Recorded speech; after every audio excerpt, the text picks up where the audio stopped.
안녕하세요. 달 것을 리뷰한 남자 포항입니다. 이전 영상에서 2022년 전기 1륜차 소개 영상을 통해 제품을 4가지 정도 보여드렸는데요. 오늘은 그 중에서 경형으로 분류되는 이누리 볼트 베이직에 대해서 심층적으로 알아보는 시간을 가져보도록 하겠습니다. 스펙부터 알아보고 난 뒤에 구매 포인트를 짚어보도록 하죠. 주행속도는 환경부 기준 약 64.4km입니다. 환경부 기준 주행거리는 상온에서 79.5km, 저온에서 69.5km입니다. 시트고는 720mm, 공차 중량은 70kg이고요. 타이어는 10인치가 사용되었습니다. 전후륜 유압 디스크 브레이크가 사용되었고 모터 최대 출력은 3900W입니다. 배터리는 72V에 42A LG 배터리가 사용되었고 충전 시간은 약 3시간 30분입니다. 전륜 정립식 유압 서스펜션, 후륜 코일 스프링 서스펜션이 사용되었습니다. 22년 2월 21년식 기준으로 최종 소비자 가격은 137만원으로 예상됩니다. 홈페이지에 들어가보면 21년형과 22년형으로 나눠져 있는데 연식 변경이 되면서 전체적인 업그레이드가 진행되었다고 합니다. 계기판과 밸런스 세팅 등등에서 세세한 변경점이 있다고 해요. 그래서 오늘은 21년식 제품과 가격에 초점을 맞춰서 이야기해보도록 하겠습니다. 22년식은 나중에 시간이 되면 별도로 짧게 다루도록 하겠습니다. 우선 처음 봤을 때의 느낌은 솔직히 긍정보다는 부정적인 느낌에 가까웠다고 말씀드려야 할 것 같습니다. 외부적으로 보여지는 외형 디자인과 카울의 마감, 단차, 계기판의 퀄리티와 서스펜션, 브레이크 등의 디자인적인 일체감 등 첫인상은 좀 아쉽다는 느낌으로 시작했습니다.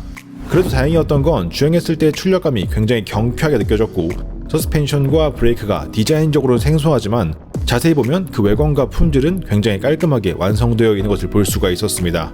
첫인상보다는 주행 후 소감이 좀 더 긍정적이었던 제품이라고 정리하고 시작하면 될 것 같습니다.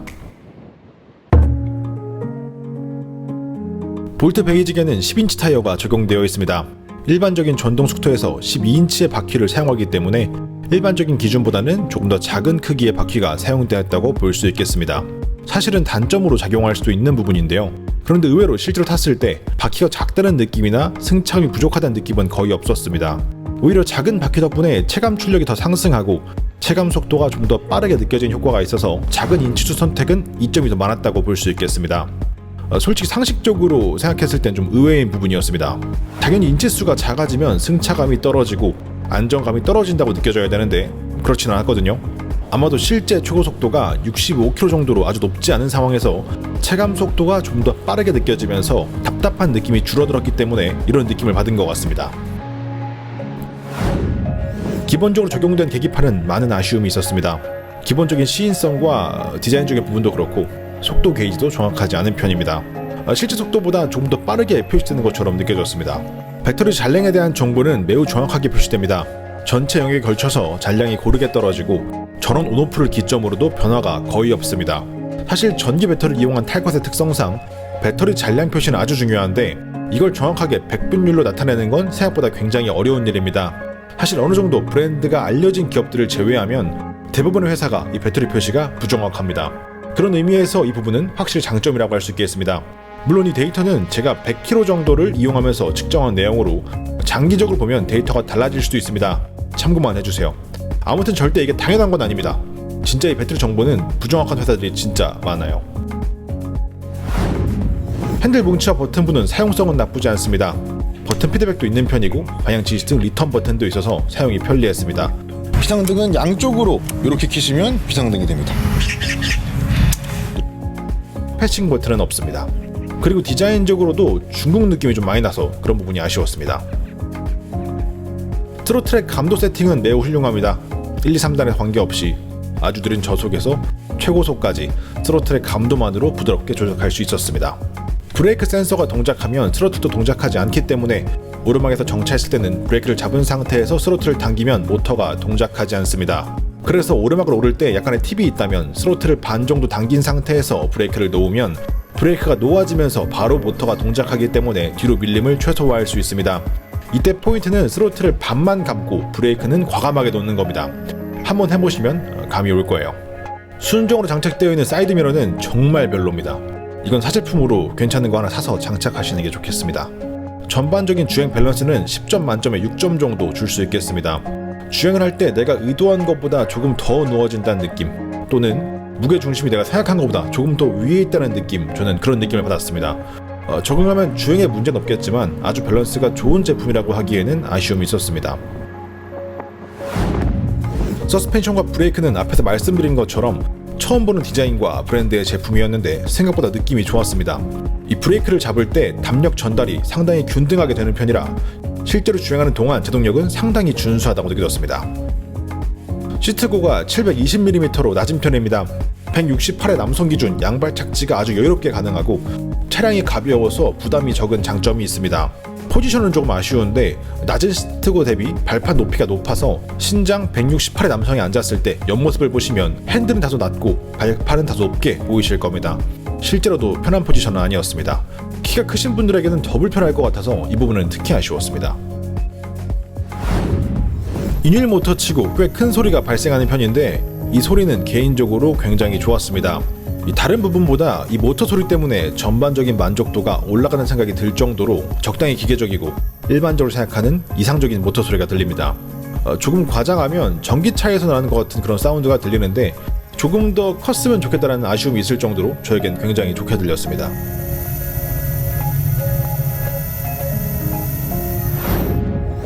볼트 베이지의 가장 큰 장점은 수납 공간입니다. 기본 수납 공간이 진짜 엄청 큽니다. 제가 꽤 많은 종류의 엔진 스쿠터와 전기 스쿠터를 타봤지만 가장 넓은 수준이라고 생각합니다. 시스템 헬멧 하나가 여유롭게 들어가고 추가적으로 옷도 하나 넣을 수 있는 수준입니다. 전기 스쿠터가 대부분 기본 수납 공간에 오픈 페이스 헬멧조차 수납이 어렵다는 점을 감안하면 매우 큰 장점이라고 하겠습니다. 들어가지도 않네. 2인승으로 인증되어 있어 텐덤 주행이 가능합니다. 기본으로 텐덤 스텝과 텐덤 바, 심지어 등받이까지 제공되기 때문에 텐덤 주행의 편의성을 어느 정도 고려했다고 볼 수 있겠는데요. 아쉽게도 안장이 좁은 편이고 경영 특성상 출력에 한계가 있는 만큼 텐덤용으로 추천할 정도의 모델이라고 보기에는 아쉬움이 있겠습니다. 그렇다고 불가능하지는 않습니다. 137만원짜리 전동 킥보드를 사서 둘이 타느니 여기에 2명 타는 게 훨씬 더 아늑할 거라고 저는 확신합니다. 가끔씩 가볍게 2명 타고 마실 다닐 전동 킥보드 추천해주세요 라는 이 앞뒤 안 맞는 댓글 다시는 분들, 제발 무거운 전동 스쿠터 타세요. 가벼운데 어떻게 2명이 타겠습니까? 주행 거리에 대한 내용은 제가 주행 후 바로 남긴 멘트들을 먼저 보시고 정리해서 다시 한번 말씀드리겠습니다.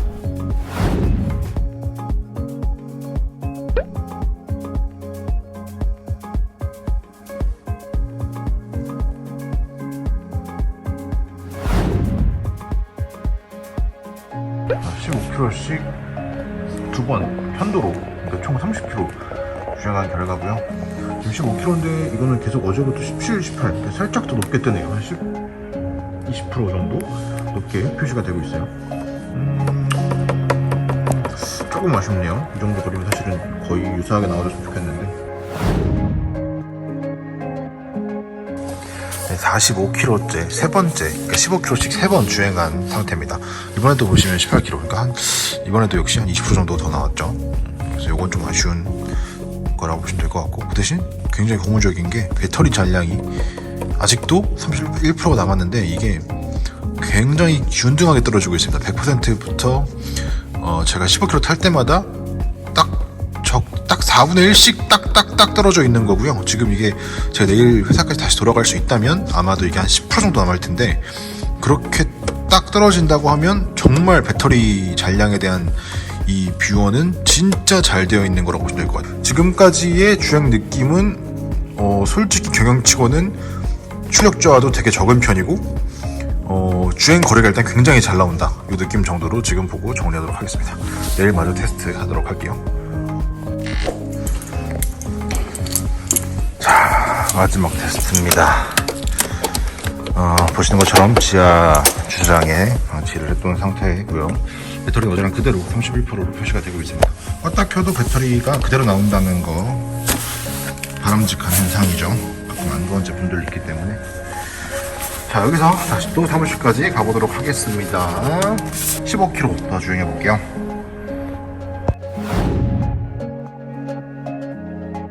잔량이 15%, 14% 남아있는데요.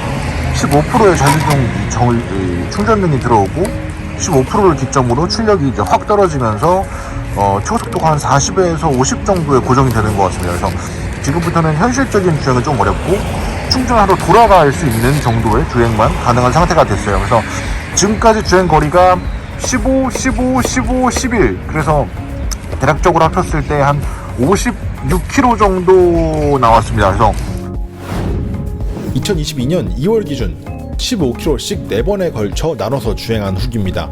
총 4번의 주행, 56km 주행 후 100에서 15%까지 게이지가 떨어졌고요. 여기까지가 실질적인 주행거리였습니다. 이후 남은 15%는 평지 기준 30에서 40 정도의 낮은 속도로만 이용이 가능해서 다음 충전 장소까지 이동하기 위한 최후의 보루였으므로 주행거리로 보기에는 어려웠습니다. 결과적으로 겨울 기준 저희가 측정한 주행거리는 1회 충전 시 56km였고 출력 저하는 50% 구간에서 한 번, 30% 구간에서 한 번, 이후로는 단계적으로 천천히 출력이 감소하는 모습을 보였습니다. 그럼에도 15% 구간까지는 복잡한 도심에서 실주행이 가능한 정도의 출력을 유지해줬기 때문에 출력 저하로 인한 주행 만족도 하락은 없다고 할 수 없지만 경영 중에서 보면 준수한 편이었다, 이렇게 정리할 수 있겠습니다. 충전 방법은 배터리를 분리해서 충전하는 방법과 기체에 직접 충전하는 방법 두 가지를 지원합니다. 먼저 직접 충전 단자는 안장 하단에 위치하고 있습니다. 충전기를 직접적으로 꽂아서 이용하면 되고 단계가 매우 적어서 사용은 편리한 편입니다. 배터리는 발판에 위치하고 있습니다. 키를 이용해 발판을 제거한 후 내부의 배터리를 빼내는 방식인데 배터리가 상당히 무겁고 공간이 협소해서 편한 방식이라고 보기는 어려워 보였습니다.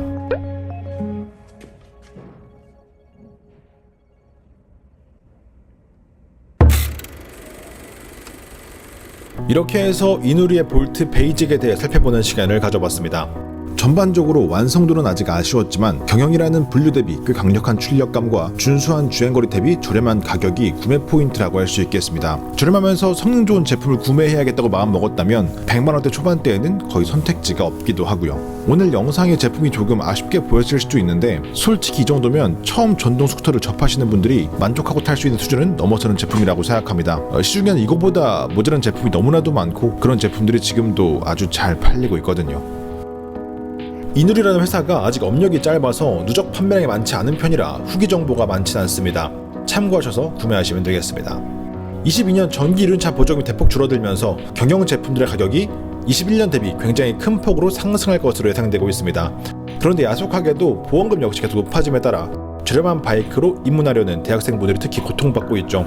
보험비 특성상 나이가 어릴수록 비용이 높게 나오기 때문에 만 26세 이하에서는 경영이 어느 정도 메리트가 있다고 할 수 있습니다.